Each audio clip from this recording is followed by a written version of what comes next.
Bienvenidos y bienvenidas a Epílogo, yo soy Frida y en esta ocasión les quiero contar un poco sobre los mejores libros que leí en 2020. En el año pasado leí 38 libros y les traigo 7. 7 de los 38 fueron sobresalientes para mí de una forma u otra y les quiero platicar en este video acerca de ellos. No están acomodados en ningún orden específico, sino más bien cronológicamente, como los fui leyendo a lo largo del año. Y pues el primero es Las cosas que perdimos en el fuego, de Mariana Enríquez. Ya he hablado en varios videos un poquito sobre este libro.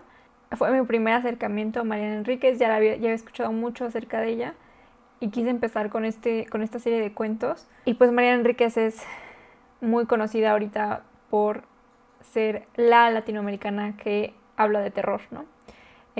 Los cuentos son de muerte, de fantasmas, de miedo, de asco incluso, y el terror de lo cotidiano. Son relatos incómodos que son críticos con la sociedad en la que se ha vivido y en la sociedad en la que vivimos todavía. Son buenos personajes, descripciones envolventes. Y ya les conté un poco sobre mis cuentos favoritos de este libro en el video de Top 20 de cuentos favoritos que leí en 2020, que se los voy a dejar en la cajita por si no lo han visto. Otro de mis cuentos favoritos de ese tomo es Fin de Curso, porque además me inspiró a escribir más. Y creo que, por ejemplo, Cortázar diría que ese cuento es un knockout, que Cortázar decía que los cuentos tienen que ganar por knockout y las novelas por puntos, en una analogía con el boxeo. Entonces creo que Fin de Curso es un cuento excelente que justo hace ese propósito como de knockout. El patio del vecino es otro cuento que me dio miedo y asco al mismo tiempo. Y eso es lo que provoca, ¿no? Mariana Enríquez. Y eso es algo muy interesante de la obra de Mariana Enríquez, que te provoca ese tipo de reacciones. Sin duda, este año voy a leer alguno de sus otros libros. Estoy pensando el de Los peligros de fumar en la cama. Y pues nada, ese es el primer libro. El siguiente es La flor púrpura, de Chimamanda Ngozi Adichie. No he leído la famosa novela de esta autora, que es americana. Le traigo muchas ganas a ese libro, pero pues no lo he conseguido y no lo puedo leer. Pero leí este que compré en una feria de libro y me llamó muchísimo la atención porque en este libro la protagonista es una niña que se llama Kambili, que es parte de una familia bastante bien acomodada en la Nigeria del siglo XX. Su papá es un hombre de negocios. No viven en Abuya, la capital, sino viven en Enugu, que es otra ciudad. Pero viven muy bien, están muy acomodados. Y en este libro vemos muchísimo el papel de la religión y de la educación y cómo la religión influye muchísimo en qué clase de educación tienes. De alguna forma, este podría ser un coming of age, es decir, una novela en la que vemos cómo se desarrolla alguien de la infancia a la madurez. Y hay muchos temas que envuelven esta novela, uno de los cuales es el machismo y la violencia contra la mujer. La historia es de una familia de clase alta en Nigeria y cómo las creencias y los valores que tienen están basados en el colonialismo inglés y la influencia de la iglesia cristiana. El papá de la familia es un hombre de negocios, como ya dije, que es muy devoto, es decir, religiosamente va a misa, consulta al padre para todas las decisiones importantes, incluso va a su casa, convive con él y les inculca a los niños esta fe y estas doctrinas muy a rajatabla, ¿no? Y al mismo tiempo, esta persona, el padre, tiene una idea de, al final, colonialista, de que lo inglés es lo mejor y lo que tiene que ver con la esencia nigeriana es algo que está manchado o algo que no vale la pena tener. Por ejemplo, no hablan, dentro de la familia no hablan Igbo, sino hablan en inglés. Y eso el padre lo equipara con tener educación. Entonces, si para él al hablar inglés y tener esta educación inglesa es equivalente a ser mejor persona, y el padre es una figura autoritaria y abusiva en todos los sentidos, física, emocional y mentalmente. Es exigente con sus hijos, tanto con Kambili como con Yaya, que es el hijo mayor, es el hermano mayor de la protagonista, y no perdona el más leve error de su esposa. A sus hijos los tiene en un régimen estricto, donde, por ejemplo, tienen agendados los niños todo el tiempo en el que están despiertos, es decir, de tal a tal hora tienen que estudiar, de tal a tal hora tienen que comer, y tienen como 30 minutos o una cosa así para leer, no, ni siquiera es de ocio, es como, o sea, su porción de tiempo que tendría que ser para ocio o para relajarse o para descansar, en realidad es para leer las escrituras y ese tipo de cosas. No hay privacidad, por supuesto, en esta familia. La madre casi no habla, por temor a equivocarse, por temor a que la golpee este señor. Y obviamente nunca expresa sus opiniones, pocas veces las dice en voz alta, y cuando lo hace pues le va mal, ¿no? Todo esto lo vemos a través de los ojos de Kambili, que tiene como 15 años más o menos, 14, 15 años. Y es muy interesante porque también descubrimos cómo a su padre lo tiene en un altar, y se va, y a lo largo de la novela van pasando cosas que la van comenzando, ella empieza a cuestionarse si en realidad así es como deben ser las cosas, ¿no? Y hay un fervor a la religión en este libro muy interesante, y Kambili tiene una admiración profunda a su padre, que llega a ser ciega, o sea, tiene una educación tan devota y ciega que desde afuera es muy fácil como que criticar y decir, oye, pues date cuenta.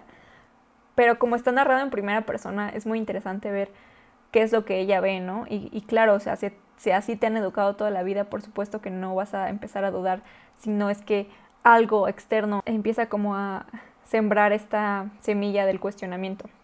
Me gustó bastante porque, aunque es una historia cruda, me gustó cómo se desarrollan los temas de política, de religión, de clases sociales, y todo esto en un contexto muy distinto al que, bueno, los que yo he leído, que es la Nigeria del siglo XX. No es como que haya leído mucho acerca de eso. Y algo que también me gustó mucho es la prosa de la escritora, y la traducción de hecho es bastante buena. Algo que me llamó muchísimo la atención y que me gustó fue que la escritora te va llevando a una conclusión y te va señalando el punto sin decirte explícitamente esto es el mensaje al que quiero llegar, y eso me parece bastante bueno, o sea, me parece invaluable. En momentos Kambili es bastante ingenua y te dan ganas como que de sacudirla un poco, hasta que recuerdas que pues la edad que tiene y el contexto en el que ha crecido. Y estas influencias externas que les digo que empiezan a llegarles se ven en forma de su tía y de sus primos. Por una u otra razón terminan visitando a una de sus tías y a una de sus primas, que se comportan muy diferente a como ella se comporta con sus padres.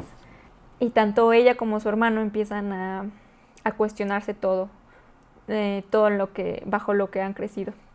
Por otro lado, a pesar de ser tan diferentes los contextos, me imagino perfecto los pueblos y las comunidades que se describen en el libro, porque supongo que eso es algo que compartimos los países en desarrollo.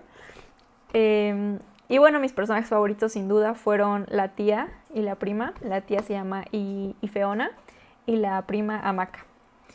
Y pues el desarrollo del personaje principal es bastante bueno, y del hermano también es muy, muy interesante ver cómo el crecimiento del personaje.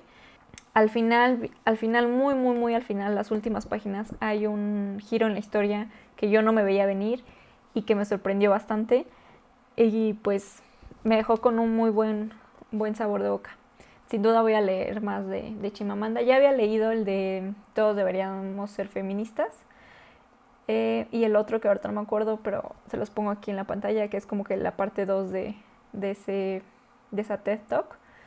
El siguiente libro del que les quiero hablar es Insólitas, que ya se los había comentado también en un par de videos. Insólitas es una compilación, es una antología de 28 cuentos de autoras de lo fantástico, de ciencia ficción, de terror, y son autoras de América Latina y de España. Este es un libro que yo creo que todo mundo debería leer porque este es un golpe en la cara a todas aquellas personas que dicen que las mujeres no escribimos terror, no escribimos ciencia ficción, no escribimos fantasía. Y bueno, algo que creo que es muy, muy valioso es que a partir de este libro conocí a autoras que no había escuchado y que me gustaron muchísimo sus relatos, y que obviamente este es un pase a descubrir más sobre la obra de cada una de esas autoras que me llamaron la atención. Esto no es decir que me gustaron todos y cada uno de los cuentos, porque no es así. Sí hubo un par de cuentos que no me gustaron, pero creo que en general esta es una obra que vale muchísimo la pena. Y bueno, mis cuentos favoritos ya los mencioné en el top 2020. No sé, si pueden darle una oportunidad, no creo que se arrepientan, de verdad.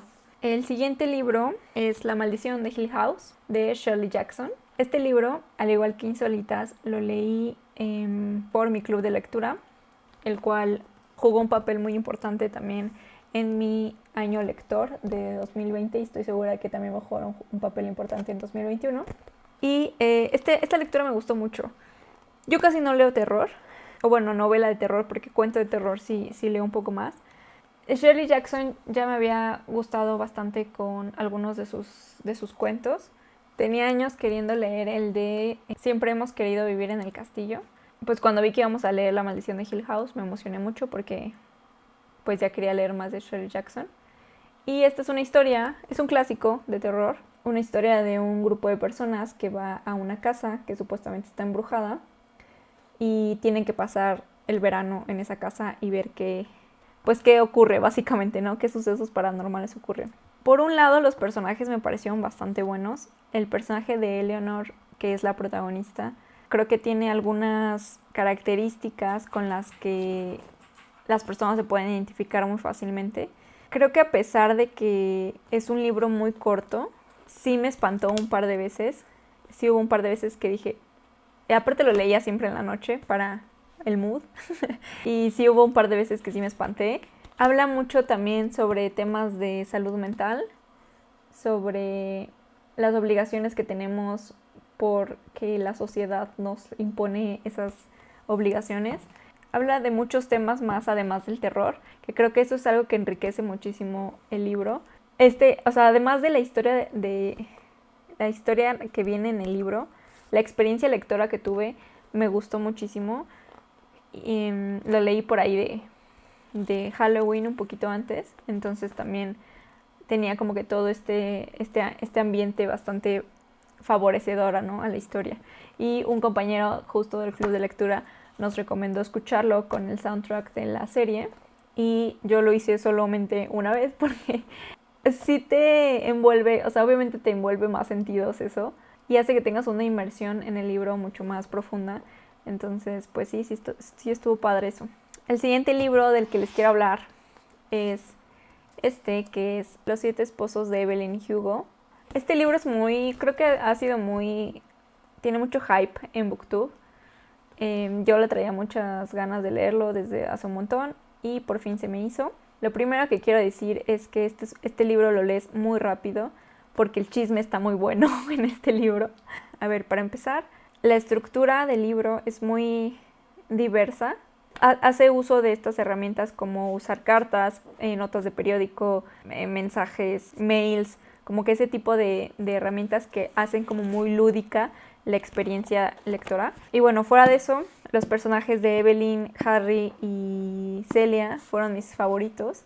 Y bueno, a pesar de que adiviné muy rápido hacia dónde iba la historia, o sea, en la página 30 yo ya sabía cuál era el quid de la historia. Es un libro que lees muy rápido porque te atrapa. Y bueno, a ver, ni siquiera les dije de qué iba. Es una actriz que en 2010 y tanto, 2017, 18, se le ocurre hacer un libro de sus memorias. Es una actriz que durante los 60s y 70s fue muy prolífica. Era una actriz que, pues, muy famosa y que al final de su vida fue muy reservada, pero sobre todo pues era muy famosa porque se casó 7 veces y pues ¿quién se casa 7 veces, no?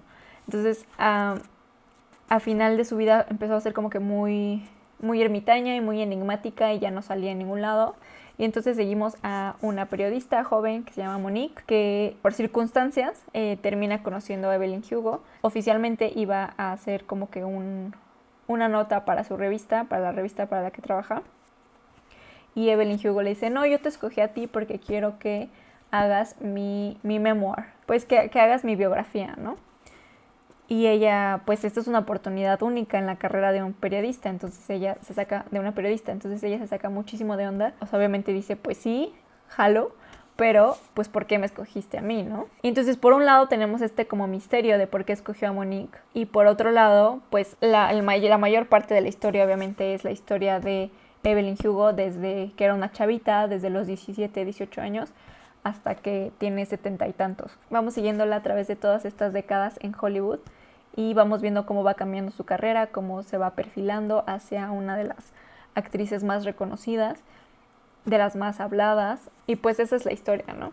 Les digo que el chisme en este libro está muy bueno, entonces, no sé, me gustó mucho. Y bueno, la gran pregunta es, ¿quién de los 7 maridos fue el verdadero amor de la vida de esta actriz, ¿no? Por un lado, o sea, me encantó y me puso triste saber todo lo que tuvo que pasar Evelyn, porque la sociedad es un asco, simplemente. Eso te rompe un poco el corazón, la verdad. Pero bueno, Evelyn es un personaje maravilloso. Amaba estas interacciones como de poder que ella demostraba tanto con Monique como con otros personajes a lo largo de las anécdotas. Sin duda, Evelyn era una mujer inteligente y que no se detenía para nada ante lo que quería y ante lo que buscaba. Lo que sí es que hubo un giro en la trama con respecto a Monique, que no lo vi venir nunca.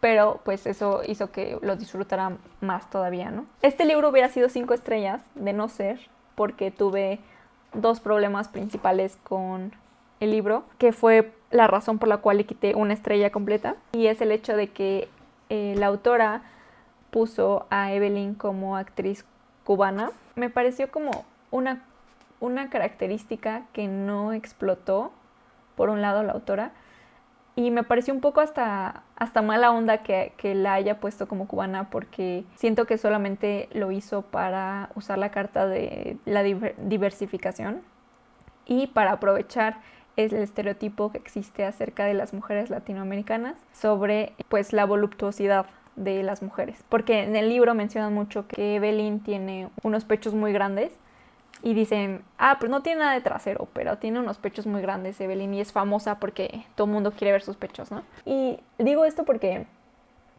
esas fueron las únicas razones por las que la ascendencia de la protagonista tenía alguna relevancia en la historia. Porque fuera de que Evelyn hablaba un español raro, que incluso vienen un par de frases en español, que por cierto la autora no le pidió a alguien nativo en español que las revisara porque tienen una puntuación extraña y como que no hacen mucho sentido en español. La autora simplemente no le dio características como tal de ser cubana. Y yo creo que la autora lo sabe porque para librarse justo de darle estas características y de explorar esta parte de su identidad, de la identidad de la protagonista, se lavó las manos simplemente diciendo que Evelyn no se sentía con esa parte, no se sentía cómoda con esa parte suya, y por lo tanto la autora no pensó en desarrollar esa parte, ¿no? A mi parecer personal, se vio como que la autora quería tener puntos por diversidad, pero no quería hacer el trabajo que involucra tener puntos por diversidad. Es decir, no quería hacer el research, no quería hacer la investigación, cómo tendría que ser una persona que es de ascendencia cubana o que es primera generación cubana en Estados Unidos. Y sobre todo en los 60s, en los 70s. Entonces, ese fue como que mi único problema con el libro. Me molestó bastante porque siento que fue como una carta fácil, en lugar como de dotarle a la protagonista de algo específico. Más bien fue como, sí, y es cubana, ¿eh? Entonces eso como que sí me molestó un poquito, pero sí lo recomiendo si les gusta el chisme. Mi siguiente libro es Pájaros en la boca y otros cuentos de Samantha Schweblin. Este libro es una serie de cuentos. También ya les conté de algunos de estos cuentos que me gustaron mucho en el top de 2020 de cuentos. Y bueno, aquí lo que me gustaría decir es que la forma de narrar de Samantha Schweblin me impresiona, porque en todos los cuentos, a pesar de que sí se ve su estilo, o sea, sí hay un estilo, digamos, transversal a través de todos los cuentos, la narración en cada uno de los cuentos cambia lo suficiente como para que sea creíble que lo están narrando personajes diferentes en cada uno. Y hace un muy buen trabajo en la personalización de sus personajes. No sé si eso tiene sentido. O más bien es redundante, pero sí se nota muchísimo como la forma de hablar de todos es distinta, de todos los personajes. Y creo que eso es muy difícil de lograr. Y también como de separar un poco cómo hablas tú como autor y cómo hablan tus personajes. Creo que Samantha Schweblin lo hace muy bien. La mayoría de sus cuentos nos dejan como que con esta sensación de incomodidad, como preguntándonos, como especulando, ¿y qué más? ¿No? Te dejan como que con esa sensación de ¿y qué más? Otros de mis cuentos favoritos que no les conté en el otro video es el de Conservas, que por ejemplo habla sobre temas del aborto y de la maternidad. Otro cuento que me gustó bastante es el de Mujeres Desesperadas. Y aunque Samantha Schweblin no se asuma como autora de lo fantástico, sí lo es, porque prácticamente todos sus libros tienen, sus cuentos, tienen estas características como insólitas, como fantásticas, que no son de esta realidad. Y como les dije, Matar a un perro es un cuento que te acecha con su final. Cabezas contra el asfalto es un cuento muy memorable.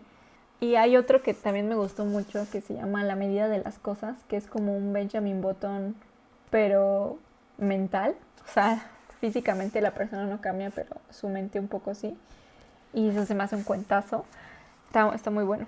Y ya para terminar, tengo Nimona, que es un libro que leí durante el maratón de Guadalupe Reinas, que por cierto, la próxima semana va a haber video de cómo cerré ese maratón.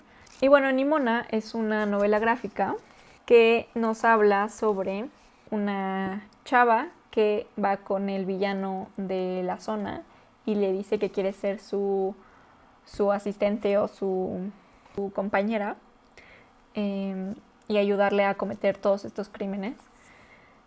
Y algo que me gustó de esta historia es que está ambientado como en un mundo donde converge las ideas un poco como de fantasía clásica, que es los dragones, las espadas, las justas, los caballeros, la magia, converge con ciencia y con tecnología. Entonces, en este mundo existen ambas. Existe, o sea, la gente se viste así como, miren, justo aquí hay uno en ejemplo. O sea, hay guardias.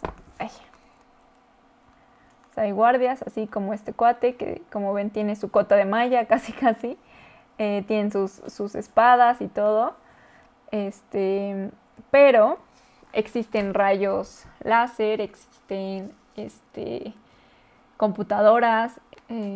Obviamente hay transmisiones como por televisión y por internet.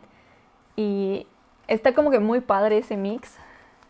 Aquí pueden ver cómo está transmitiendo la televisora y aquí está el dragón. Entonces me gustó muchísimo como que esta combinación que hizo la autora. Y bueno, la historia es que Nimona puede cambiar de forma. Puede convertirse en cualquier animal o incluso en personas. Entonces tiene como que un poder súper, súper importante y súper fuerte.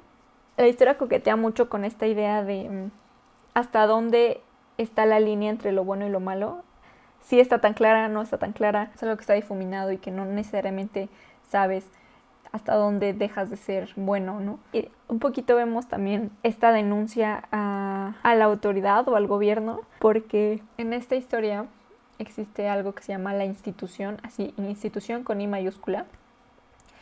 Y entonces ya sabes que cuando hay cosas como el gobierno o la institución o el comité o algo así, ya sabes que algo no anda bien. Y entonces este libro explora mucho sobre qué es lo que un héroe hace. El héroe sigue el mandato que tiene la institución o en realidad hace cosas buenas para el pueblo. Y dónde está la línea entre lo bueno y lo malo y con qué acción se cruza de una a otra, ¿no? Algo que me gustó mucho también es que Alistair Blackheart, que es este cuate de aquí, este es el villano, y este Golden Loy, que se supone que es el héroe. Blackheart es un nerd, o sea, es un nerdazo porque lo único que quiere es conocer más temas sobre ciencia, es lo que de verdad le interesa, y además tiene una política de no matar gente. Entonces, pues ahí ya no lo hace tan malo, ¿no? Incluso hay una parte donde Blackheart está hablando con el pueblo, con la gente, y les dice: se llevaron a nuestros hijos y los criaron como soldados. Han creado guerra a expensas de la gente y nos han encerrado en un sistema en donde ellos tienen todo el poder. Y a cambio nos han prometido seguridad, pero han roto esa promesa. Y entonces eso me hizo pensar mucho en el contrato social. Se supone que para eso creas un gobierno. Le das todo el poder a cambio de seguridad, ¿no? No me voy a meter ya en esos temas muy políticos, pero un poco sí habla Nimona de eso, y es una novela gráfica y todo eso viene aquí, ¿no? Y al final, no me esperaba el final como tal, pero me gustó. La historia y los dibujos me gustaron bastante, a pesar de que por un lado es como un poco una burla a los estereotipos del bien y el mal. Un poco sí es sarcástico con eso, es bastante irónica. Al final creo que a veces sí cae un poco en sus propios estereotipos, pero se le perdona un poquito. Otra cosa es que me hizo reír más de una vez, porque Nimona es muy ácida y eso me gusta. Y pues nada, el arte me gustó bastante, está muy bonito, está muy padre. Sí lo recomiendo, definitivamente.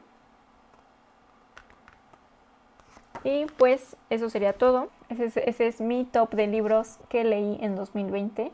Cuéntenme en los comentarios cuál fue su libro favorito de 2020. Y pues si les gusta este tipo de contenido, ya saben que se pueden suscribir. Me pueden seguir en Instagram, en Goodreads, donde estoy actualizando mis lecturas. Y le pueden dar like a este video también, estaría bien. Muchas gracias por verme, muchas gracias por escucharme y nos vemos en otro episodio. Hasta luego.